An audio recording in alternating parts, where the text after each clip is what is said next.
The work they do is just absolutely amazing, and I want to thank them all, the nurses, the doctors, everybody here. The president thanking supporters outside of Walter Reed Medical Center. What we're learning about his battle against COVID-19 tonight. As the number of COVID-19 cases continues to rise here in Utah, business owners are having to get creative. We'll show you this business owner's $1,100 invention. And see the unique ways one ballet company is working to achieve racial equity among its ranks. And a warm and hazy end to the weekend, but we're not done yet with the warm and hazy. I'll have your forecast coming up. Live from Utah's news leader, Fox 13 News at 9 starts right now. I'm Brian Schnee. Thanks for being with us tonight. First on Fox 13, more schools in Utah are shifting from in-person learning to online instruction due to COVID-19 case counts. Murray School District announcing a change for Murray High School effective tomorrow. Students and staff will shift to online learning for 2 weeks due to the COVID-19 case count in the school, which has reached 15. The 2-week period will also allow the Murray High School to be cleaned. All extracurricular activities will continue.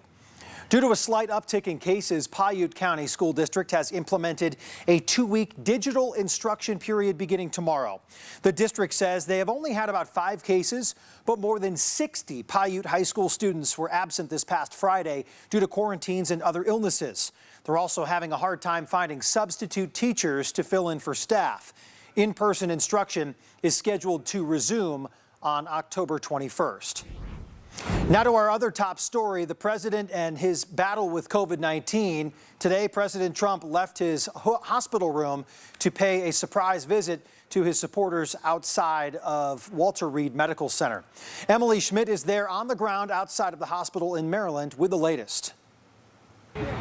It was President Trump's version of an October surprise, leaving Walter Reed Hospital, where he's been for a few days, to go outside and be in front of a motorcade in front of his supporters. It thrilled those who had been cheering him on outside, and also concerned critics who say someone with COVID-19 should not be taking this kind of risk for himself or for others, especially when so much is unknown about his condition. President Trump leaving his hospital room, making a short trip, waving to his supporters from a motorcade, then returning to the hospital. The only reason why someone with COVID-19, severe COVID-19, causing hypoxia on multiple IV drugs, should ever be leaving the hospital would be in an ambulance to be transferred to a higher level of care. Being inside a vehicle that is hermetically sealed circulates virus inside and potentially puts people at risk. The president's medical team says he is improving and could leave the hospital as soon as Monday. The White House sharing photos of the president working in the presidential suite of Walter Reed National Military Medical Center. The fact of the matter is that he's doing really well. Despite the rosy assessment, the president's doctor is facing scrutiny for sending mixed messages on the president's health and condition. Yesterday and today, he was not on oxygen. Over the course of his illness, the president has experienced 2 episodes of transient drops in his oxygen saturation. I recommended the president we try some supplemental oxygen, see how he'd respond. The White House pushing back against allegations of mixed messaging from Dr. Conley. You have our commitment. We're going to continue to be transparent and give you all the facts. It's been a very interesting journey. I learned a lot about COVID. I learned it by really going to school. This is the real school. This isn't the let's read the book school. And I get it.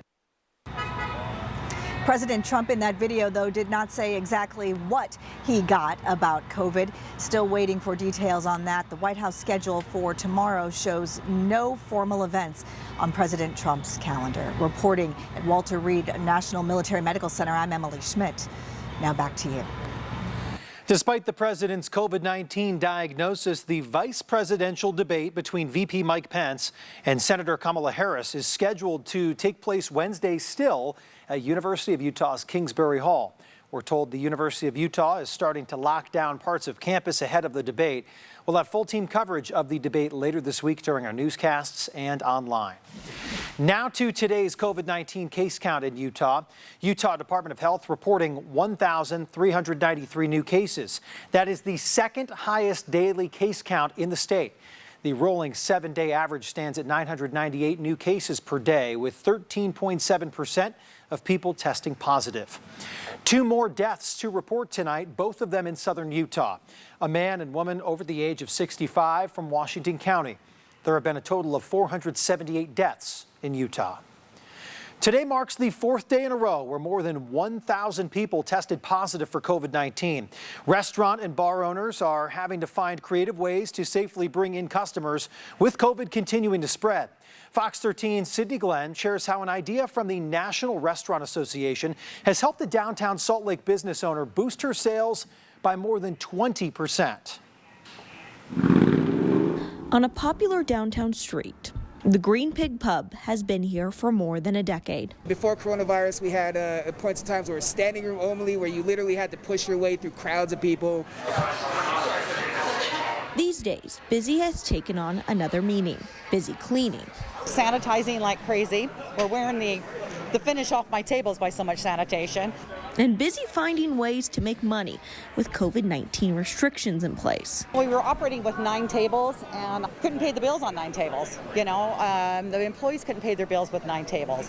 Bridget Gordon says she knew she had to do something, with sales down 40%. We're also now just implemented partitions between the tables, so plexiglass partitions that are 4 by 5, and so giving plenty of protection between each table. These plexiglass barriers have allowed Gordon to add 8 more tables while still keeping occupancy under 50%. It makes a difference. You know, it makes a difference to where, you know, I'm going to have a $1,000 night or a $2,000 night. It may not seem like much, but for the staff here, those extra tables mean being able to make it through. Really, it's been pretty tough. Not a lot of us are making the same income that we were making before. When the snow comes, this upstairs seating will go away, and all that will be left are these few tables inside, which Gordon says made these barriers even more important. So I had to come up with a different way of doing something. A different way of doing things to keep this popular pub open and safe. The owner here says those plexiglass barriers cost her about $1,100 to make, and she says she made that money back in just one night by being able to add those extra tables. In downtown Salt Lake City, Sydney Glenn, Fox 13 News, Utah. Talking about weather now, this is quite a sight to see the first weekend of October. The fall foliage in Wheeler Canyon looking just incredible. Thanks to Justin McFarland for sending us this awesome video, both from the air and on the ground. Now, the fall colors continuing to just pop out there, Doug. What's the timetable for folks wanting to get out and snap some of their own photos? You know, it looks like we still got a couple of weeks or so. It generally peaks, at least here in this part of Utah, in mid-October. You could see the orange color over the Beehive State. Yellow, southwestern corner, October, or I should say into late October. And then the green area is November. So if you wait a little longer, you'll certainly see the colors pop there. But for northern Utah, I'm starting to think that we're seeing the peak a little bit earlier than the average, which you're looking at right now. So get out there. The time's a wasting. Yeah, make sure you take some good photos of it. It's just gorgeous, as you just saw there. 66 currently at Salt Lake City. Brigham at about 60 degrees. Wendover 62. Elko at 60. Ely, you're at 52 degrees right now. And we're finally cooling off in St. George with a current temperature of 78. 44 at Bryce Canyon. 55 currently over in Vernal. Wind, not a big deal right now, but that may change tomorrow, especially for the mountains of northern Utah, the Uintas, and of course southwest Wyoming. The National Weather Service has issued a red flag warning for elevated fire danger tomorrow for the areas shaded in red. Gusty winds up to 30 miles per hour. We'll talk more about the forecast into the work week with your 7-day coming up. Sounds good, Doug. See you in just a few. The Lava Ridge fire in Washington County is now 100% contained. The fire burned almost 350 acres, but it hampered over 1,000 power customers yesterday. The cause remains under investigation. Meanwhile, the Neffs fire continues to smolder east of Neffs Canyon in the Mount Olympus Wilderness. It's estimated at 60 acres with 65% containment. The cause of this fire was determined to be lightning. The Neffs fire has been burning since September 22nd. Now I am pleased to announce plans for the construction of 6 new temples to be built in the following locations: Tarawa, Kiribati, Port Vila, Vanuatu, Linden, Utah. And day 2 of General Conference ended with that announcement from President Russell M. Nelson. The Church of Jesus Christ of Latter-day Saints has yet to announce where they will build that temple in Linden. A total of 6 new temples announced. The remaining 3 are being built in Bolivia, Brazil, and Guatemala. And this will make a total of 230 temple locations around the world. Utah will have 25. Still ahead, it's been almost a month since that massive windstorm across the Wasatch Front. See what's being done to continue helping clean up the aftermath. Plus, a Utah woman suddenly dies in Guam. The mysterious circumstances that led to her passing. And a big move to boost business here in our state. The tech companies that are coming in and why when we come back. Welcome back. Under order of Governor Gary Herbert, 10 members of the National Guard will work in northern Utah tomorrow to help clean up windstorm debris left behind nearly a month ago. The National Guard will be deployed for about a week, focused on areas around Salt Lake and Davis counties. Guardsmen were also in northern Utah last month, helping to clean up 2.5 million pounds of debris across 6 cities. New at 9, a Utah woman in Guam has suddenly died after being hospitalized for a fever. Utah-born Jamie Alsop Ellis was taken to the hospital by her husband, Preston, after she couldn't stop throwing up. Shortly after being taken in, doctors administered fluids, gave Jamie a COVID-19 test, and told Preston she was in stable condition. However, moments later, doctors called to tell him that his wife had passed. Since then, Jamie's 3 sisters and parents have flown into Guam and are quarantining at a government facility for 6 days before they are able to comfort Preston and his children during this time of loss. We understand that a quarantine is necessary. We realize that. We came on with faith that an exception would be made to where we could quarantine with their home, where we could hold the kids, where we could have these crucial conversations in person. Jamie's death was not COVID-19 related, as her test came back negative. She leaves behind her husband and their 3 children. Even while our state tries to rebound from the effects of a pandemic, the Utah Inland Port Authority is seeking out tech companies to help boost business in the e-commerce industry. In the last few weeks, they reached a deal with the online marketplaces Warehouse Exchange and SecureSpace. The Inland Port is going to be a massive import-export center on the northwest quadrant of Salt Lake City on a plot of land west of the airport. And it's not about building a port facility or building a new asset. This is about making really better use of existing assets that frankly may not be inside the port jurisdictional area. The Port Authority say they also entered agreements with Rocky Mountain Power and Dominion Energy in the hope of swapping out heavy polluting diesel semi-trucks with ones powered by electricity. Utah's Cathedral of the Madeleine has stood in Salt Lake City for over a century, and still many people from right here have never stepped inside. Fox 13 photojournalist Taylor Murray went up above the cathedral and gives us a bird's eye view of this beautiful, iconic church nestled in downtown Salt Lake City from our Skyfox drone. Here's the newest edition of Utah Elevated. When I first arrived, my breath was taken away. Hello, I'm Father Martin Diaz, and we're talking today about the Cathedral of the Madeleine. I get the pleasure of seeing people come in for a Sunday Mass, come in to just stop and pray, and they're wow, their breath is taken away. They just don't expect to find this kind of beauty in the middle of the desert, in the middle of Utah. The cathedral opened on August 15th, 1909. So we're coming up on 111 years of service to the community of Salt Lake City. Our second bishop, who came to us in 1915, decided to renovate the cathedral as you see it today. The stained glass windows are original from 1909. In the front of the cathedral are images next to Jesus of the 12 apostles. But one of those people has a sword, which is the image for St. Paul, who is not one of the 12 apostles. So that's unique to our cathedral. We're a place of art where people can come and see beautiful art. We're a place where people can see beautiful music, but we are at the very base of who we are is a place of worship. We have visitors from all over the state, all over the world, who come and just to see the beauty and to experience the beauty of this place.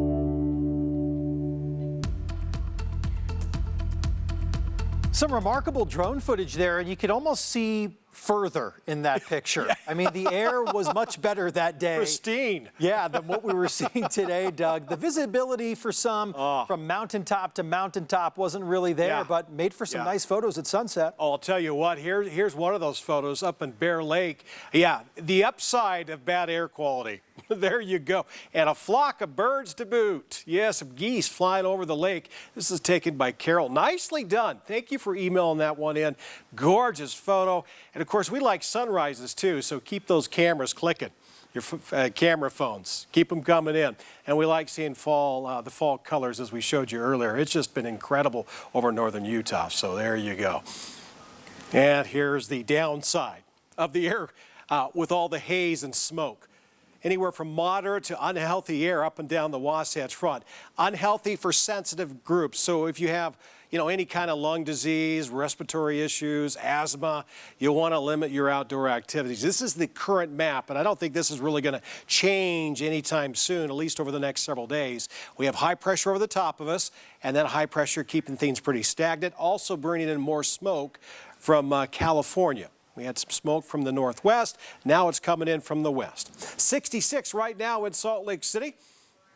A little bit of a breeze out of the southeast at 6 miles per hour. We need a lot of wind. We got a lot of wind, though, in the 7-day forecast. You just wait when you see it. 78 degrees currently in St. George. Lighter wind at about 5 miles per hour blowing in from the south. Visibility is really good, but even southern Utah seeing moderate air quality for the moment.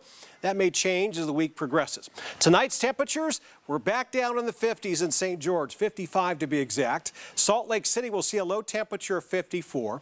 We're in the upper 30s in Logan tonight, so pretty close to where we were last night. Evanston at 42 degrees. We are above freezing in Elko, but not the case yet again in Ely with a low of 31 degrees. Milford, you're at 39. Moab in the mid-40s. And a little bit warmer than that in Bullfrog at 49. As we start off the work week, we're not done yet with the warmth. Of course, needless to say, unfortunately, we're not done with the haze as well. 82 for high in Salt Lake City, 79 in Ogden. So warmer than usual for this time of year by a good 10 degrees. Even warmer than usual in St. George. I know what you're thinking, 95. Well, St. George, they're used to 95. But, here it is. The first weekend of October, they typically would see a high like that in Cedar City, 84 degrees. That's what Cedar City is going to have. So a good 10 degrees warmer in the southwestern portion of Utah. Southwestern Wyoming, Evanston will top out at 74. Southern Utah, those 90s, they just keep on coming. They'll nose down just a little bit, a little more of a cooling trend as we get farther along in the work. We got some 80s. Friday, okay.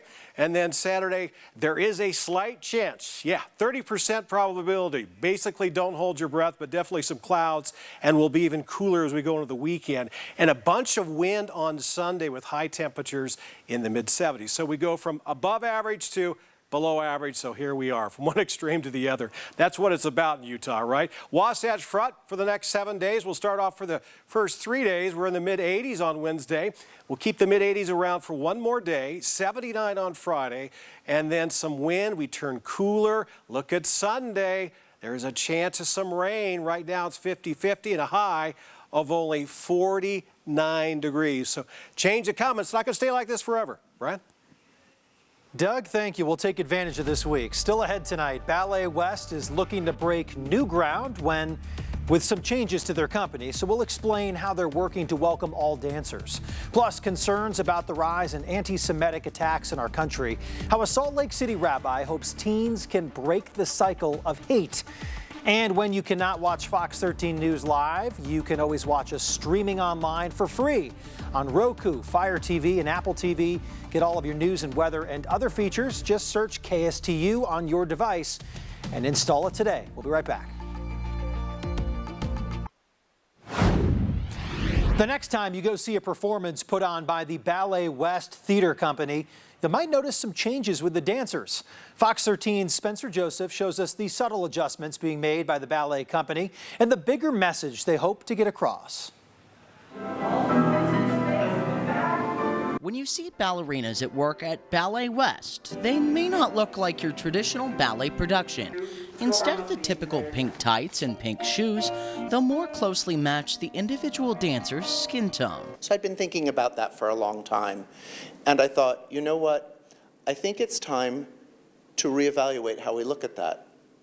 We should be trying to continue what in ballet we call their line, the entire line of the body. Adam Skalutin, the company he oversees, conducted a 3-month audit and found several barriers for dancers of color within their organization.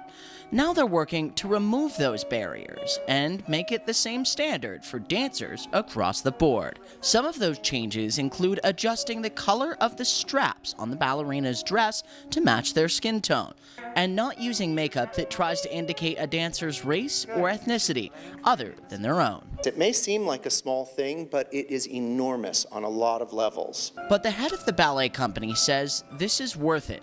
As soon as the Ballet West started making these changes, they saw dancers come into their own. Skalut believes that this is going to translate on stage. Because this is something that will only help them as artists and ultimately help our art form and help Ballet West be the very best it can be as a performing organization. Ballet West leaders think this change makes sure their company is one that welcomes everyone, no matter the color of their skin. Ballet is an art form for everyone. We have to be able to represent all of the world's people. It gives me such joy to be able to see on the stage the kind of world that I want to live in. In Salt Lake City,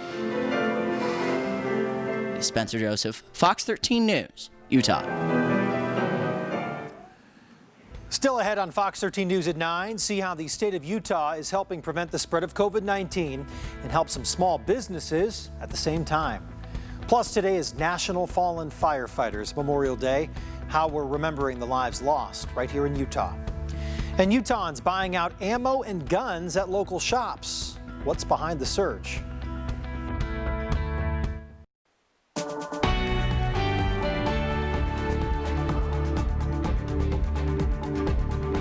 Thanks for joining us tonight. The Utah Labor Commission has a plan aimed at stopping the spread of COVID-19 in the workplace. Now, they will pay people who are sick with the virus who have been exposed to stay home. Fox 13's John Franke explains who's eligible and how this program works. What's happening is they're not telling people they're going to work. When those people who are sick or have been exposed to COVID-19 go to work, the virus keeps growing. They're afraid of losing their income or losing their job even, and so they don't tell anybody, they keep it to themselves. Stats from the Utah Department of Health show across the state, more than 800 coronavirus outbreaks have occurred at the workplace. Those outbreaks account for about 5,500 cases and, sadly, 15 deaths. This grant is in response to that problem, to try to help out where we can about getting people to stay home and to stay quarantined. The Utah Labor Commission wants to stop this preventable trend. It's encouraging people who are sick or may have the virus to stay home. Using $2 million in federal funds provided by the CARES Act, the Labor Commission is launching the Small Business Quarantine Employee Grant Program. This is a true grant, and so they will not be paying it back. Here's how it works. Any business with less than 50 employees in Utah can be reimbursed to pay workers who stay home after testing positive for COVID-19 or being exposed to the virus. It's up to the employer that, hey, I'm going to do this. I'm going to keep paying you out, and then I'm going to apply for this grant after. Employees would then provide documentation of a positive test result or a notice of exposure to the virus from a local health department. The business then sends that to the Labor Commission to receive reimbursement for paying that person's salary. Hopefully help them make that choice to be able to stay home and to be able to talk to their employer and let them know, and it gives the employer some options. The funds will be given out on a first-come, first-served basis. The application can be found on the Labor Commission's website. You can find that link on fox13now.com. In Salt Lake City, John Franke, Fox 13 News, Utah. Authorities in Utah County need your help to find 26-year-old Nate Bronson from Orem. Now, police learned of his disappearance on Thursday. They believe he may intend to harm himself. Utah County Sheriff's deputies say Nate may have been last seen in Provo Canyon on September 26th with a black battery-powered scooter. And search and rescue crews are looking for 48-year-old Craig Nielsen from Payson. Last heard from on September 30th. His pickup was found near the Grotto Trailhead in Payson Canyon on Thursday. Deputies believe Nielsen may be hunting. Give them a call if you know where he's at. We're seeing a historic number of anti-Semitic incidents in our country. Ashley Sampson shows us how a Salt Lake City rabbi hopes teens can stop the cycle of hate. At Chabad Lubavitch in Salt Lake City, Rabbi Benny Zippel is spending a little more time in his office than usual. A global pandemic may be changing the way he works, but he's busier than ever, spreading his message and raising awareness. There is divisiveness amongst people. In this day and age, in late 2020, I have to deal with it on a daily basis. According to the FBI, the Jewish community in our country is experiencing the highest level of anti-Semitic incidents since 1979. Basically, in 80 years, 75 years since the Holocaust, we have learned nothing. Nowadays, we don't really teach our kids right from wrong anymore. And that's a serious problem. So he's determined to do something about it. He runs the HEART program, or Hebrew Education for At-Risk Teens. Pre-COVID, I actually used to travel live, every day of the week, besides the Sabbath, of course. The rabbi gave us video and photos of his work with teens before he had to stop in-person visits. My primary focus is actually the Jewish kids, but the message is a universal message. He says he found overall there's a great misunderstanding and lack of education regarding Jewish history. It really taught me about how much kids are struggling to find their inner center in life today. He says scenes like these from recent attacks are becoming far too common. They have to be taught.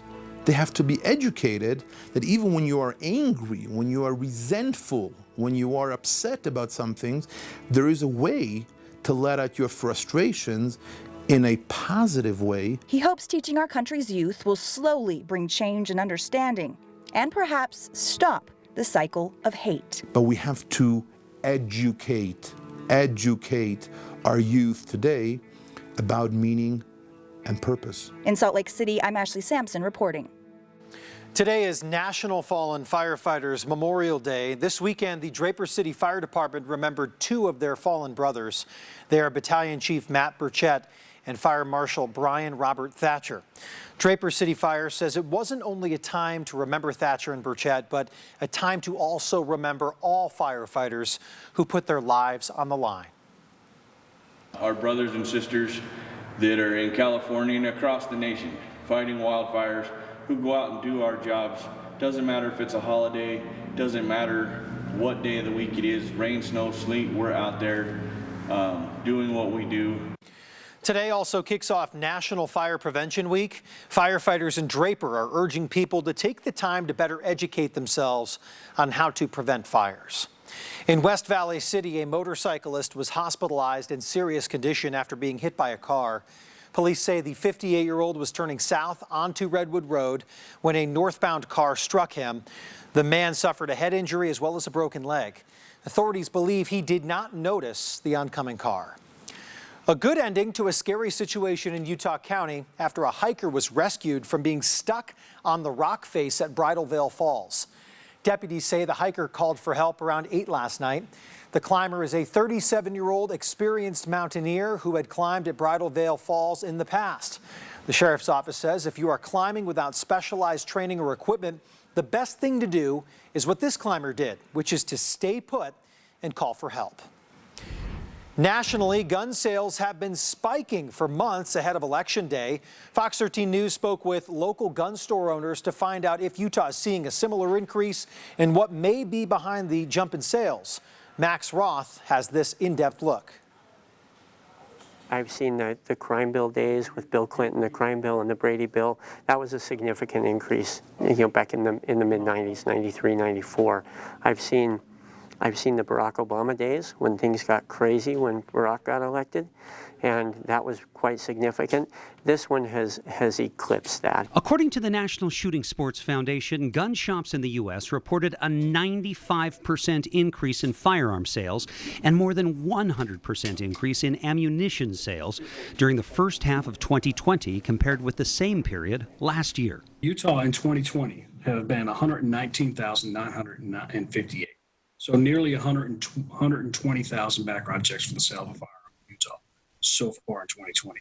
To compare that to previous years, in 2019, there were 98,500 background checks for the sale of a firearm.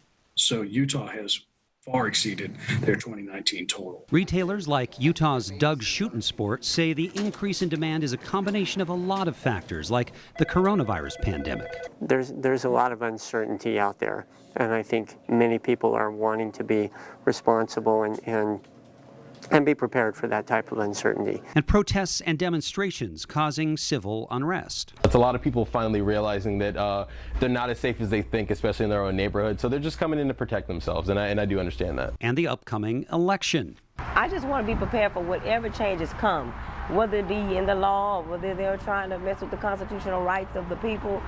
I want to be prepared. And even though the initial sales spike started earlier this year, the high demand continues. According to Small Arms Analytics and Forecasting, nationally, an estimated 1.8 million guns were sold last month. That's an increase of 58% compared to the same month last year. Ammunition and firearms and such, everything is difficult to get right now. 2016 saw the most background checks conducted for the sale of a firearm, with a total of 15.7 million for the year.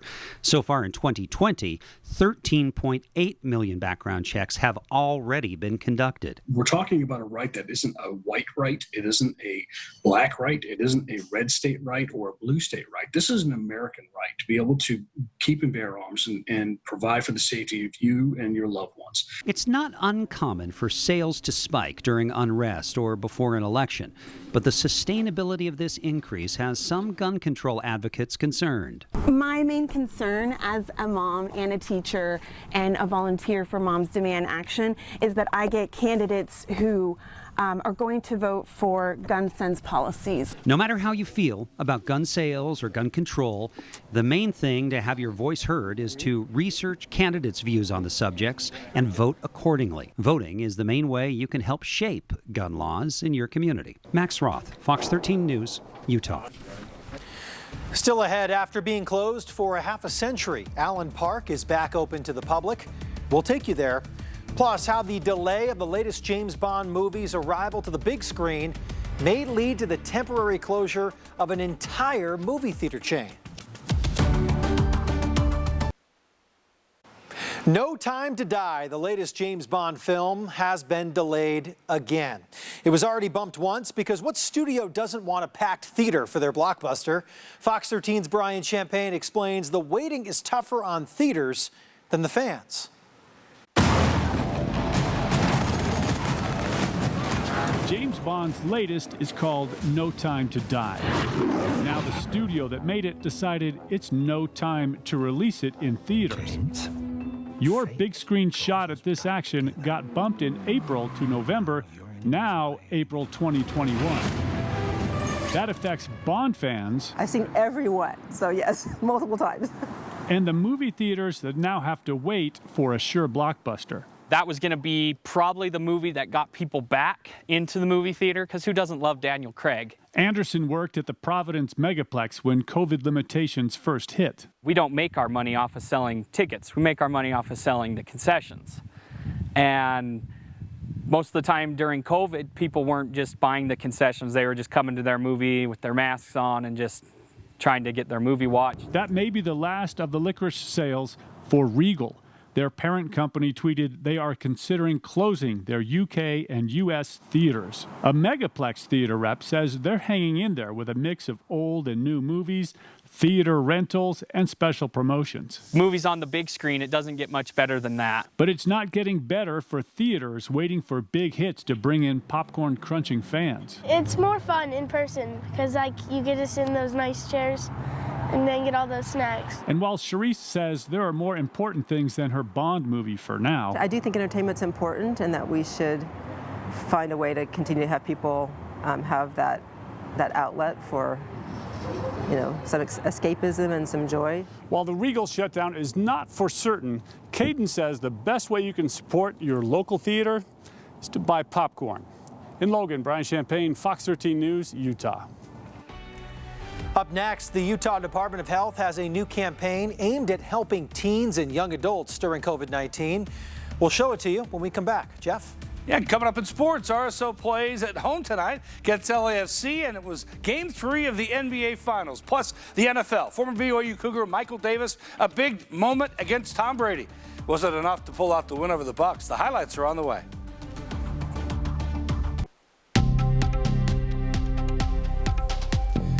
COVID-19 precautions and the changes it's made in all of our lives can affect one group particularly hard: older teens and young adults. Fox 13's Amy Nay shares more in this week's Healthier Together report.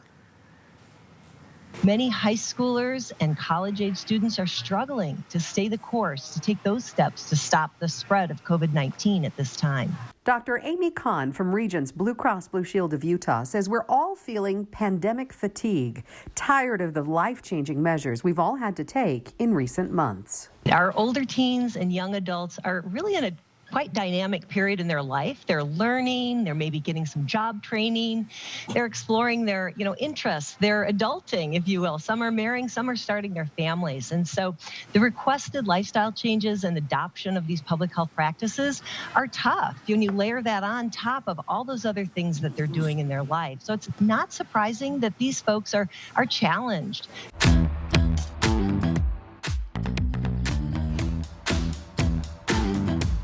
This new campaign from the Utah Department of Health targeting that age group where case counts are on the rise. And that we're seeing now this sort of lag effect where these are individuals who are spreading this infection to their parents, grandparents, maybe teachers or others who have, other underlying conditions that make them more vulnerable. Video showing parties during the pandemic with young people gathering, not wearing masks or practicing any kind of social distancing. While becoming an adult at this time, the pandemic really offers an opportunity for these individuals to develop two key skills, qualities, if you will, that will help them become successful. And those include grit and resilience. Grit is that ability to persist and toil towards your goal. And resilience is that ability to bounce back, to recover from difficult times. I think it's incredibly important for this generation of people to embrace and seize this opportunity because really they're going to forge our success through the pandemic. For Healthier Together, Amy Nay, Fox 13 News, Utah. It's been 50 long years, but Allen Park is once again open. Salt Lake City bought what many people have called Hobbitville with money from park impact and stormwater mitigation fees. If you want to check it out, Allen Park is open 7 days a week. Doug, nice day to be out there. Yeah. Temperatures a little bit above normal for folks here in northern Utah. Yeah, a little warm today. In fact, a little warmer than yesterday. We had a high temperature in Salt Lake City in the mid-80s. We topped out at 83. Our average high is 70. 52 is our low last night. We were in above average last night and this morning. Doing pretty good temperature-wise. Not quite record-breaking, but just within 3 degrees of tying the record in Salt Lake City. A record low of 30. Ooh, that would have been something. Wow. Long time ago is when that one happened. High pressure's been our major weather influencer, if you will, and it will continue to be that way for the next several days, but it will shrink, weaken. In fact, it's starting to do that now as it pushes off towards the south, opening the door for a very weak wiggle or a weak front that will move across the northern part of Utah, just clipping the state. It means a red flag warning for the northern Utah mountains and southwestern Wyoming tomorrow afternoon into early evening. We're looking at wind gusts up to about 30. So red flag warning, you've heard this time and time again, increased fire danger. So if you're going to be out in the backcountry doing some hiking or camping, just be extra careful. 82 is where we're going to end up tomorrow. So another warm day, warm start to the work week. Of course, the haze isn't going anywhere with that high pressure still in control. 72 for Hyde Casper. Denver warming up a little bit, 82. And 104, that's not warm. That's just downright hot down in Phoenix. 104 degrees a record high for them again. It's been relentless in the desert Southwest as far as the heat is concerned.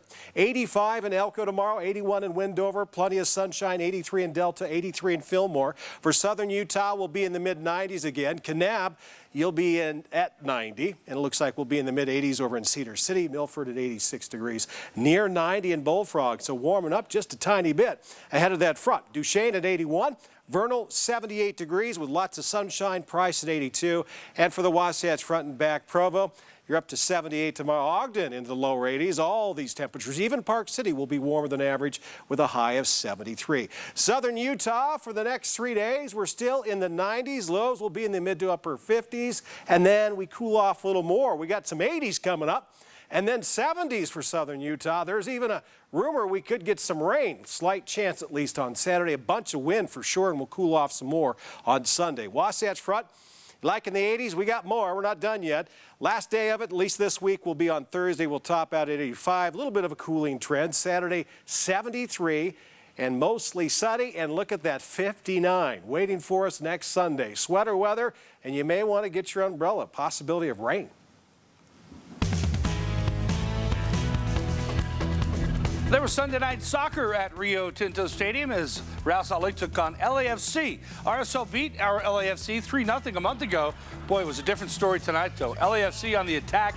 The shot goes off the post, but right to Bradley Wright Phillips, who puts it in. 1-0 LA in the 22nd minute. Then on the counter-attack, LA with the ball ahead to Diego Rossi. How about that run? Beats Eduard Atesta to the ball, and then Rossi works him, cuts it back, shoots, and he scores. 2-0 LAFC in the 27th minute. They added another goal in the second half. Great individual run by Brian Rodriguez. Gets it just inside the post for a goal. 3-0 LAFC. RSL did get one back on this header from Marcelo Silva, but LAFC held on to beat RSL 3-1. The Heat were without starters Bam Adebayo and Goran Dragic, but they had Jimmy Butler for Game 3 of the NBA Finals against the Lakers. The Heat with the steal, and it's Butler to the rim. The Heat off to a great start. Former Utah Ute Kyle Kuzma played well off the bench for the Lakers, knocks down 3 of his 19 points. Then in the second half, LeBron James, leading a Laker comeback drive, scores. He had 25 points, 10 rebounds, 8 assists, but it was Butler, the best game, 40 points, 13 assists, 11 rebounds. The Heat won at 115-104. They're down 2-1. BYU football team made a big jump in the college football rankings, moving up 7 spots to 15th, both the Associated Press and top 25 on the coaches poll. The Cougars 3-0 with a combined margin of victory of 148-24. BYU will host UT San Antonio on Saturday. In the NFL, Tom Brady and the Buccaneers took on the Chargers.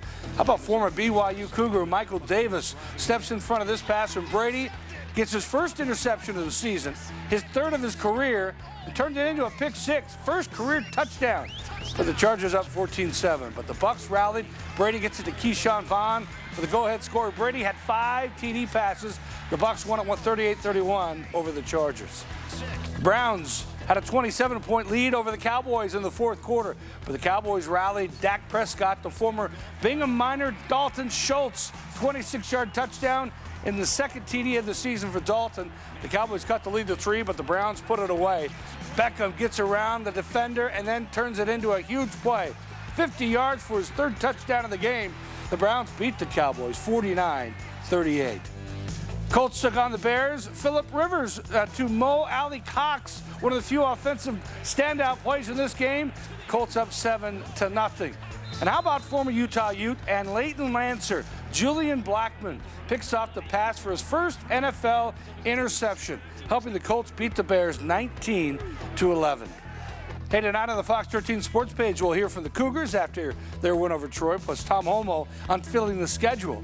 We'll hear from the Utes and Aggies as they gear up for the season, plus professional cyclists who are doing their part to fight addiction. We'll be right back.